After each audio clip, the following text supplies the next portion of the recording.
All right, done central nervous system. So let's move on to the peripheral nervous system, also abbreviated PNS. And as a reminder, this is the right half of this diagram. There's a couple major subdivisions. We're not going to spend as much time here as we did the CNS, but we are going to break down what each of these words mean. Starting off with the somatic nervous system. So again, somatic means body, just like how somatosensory area in the parietal lobe involved, body position and body movement. The somatic nervous system is going to coordinate voluntary body movement.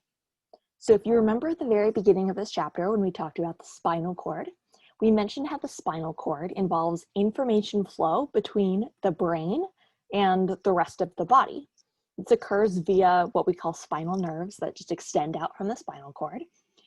But it is these nerves are part of the somatic nervous system. So broadly, this system coordinates any type of movement that you're voluntarily doing. So if your brain is like, hey, I see a dog, I want to pet that dog, it's going to send information to your muscles so that you lift your arm and you pet that dog. So it's voluntary movement of your body. In contrast to somatic nervous system, we have the autonomic nervous system.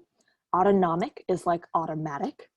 So autonomic nervous system controls your automatic actions, things that you're not necessarily doing voluntarily, things that you don't have to think about that you're doing. So movements that you're not actively or consciously needing to arrange. It's kind of your body's cruise control. So this is going to direct activity of your glands, organs, smooth muscles, making sure your heart stays beating, your lungs are inhaling oxygen and exhaling, things like that. Things that you don't have to think about that are technically movements your body is doing. So somatic is your voluntary, I'm going to pet this dog, I'm going to lift my hand up. And autonomic is automatic stuff you don't have to think about. So things like blinking or the heart rate, those kind of things. Now, autonomic can be further subdivided depending on what type of movement it is. So you're going to see these two words too, sympathetic and parasympathetic. Sympathetic, think S for stress.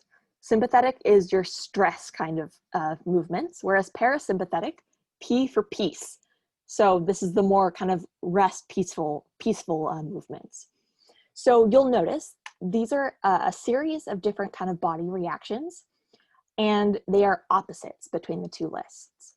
So your sympathetic nervous system is your stress, your fight or flight response, which means that when you see some sort of intense activity, some sort of thing in your environment that is maybe danger or needing you to respond quickly, you can either fight it or flee it. So it's going to prepare your body for this stressful decision-making, physical activity, for instance. So it's going to do things like dilate your pupils so that it's easier, it's easier to see, I suppose.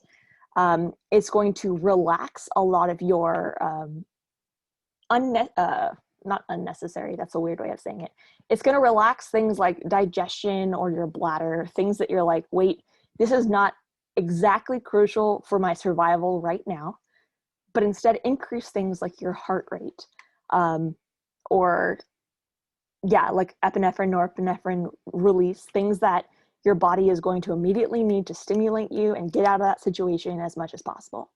So if you encounter a snake, your heart rate's going to increase, but your digestion system and your salivation activity, that's going to be put on hold for a second.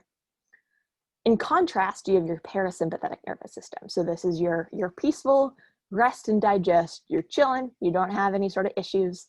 So it allows your body to just kind of do those peripheral processes that aren't as stress related. So it's going to relax the body. It's going to inhibit those high energy processes. So when you don't need to put energy to those things that require your attention, you can put energy here. So for instance, when you're done with class and you close your laptop and you just flop on your bed, your heart rate's going to decrease. It's less stressful.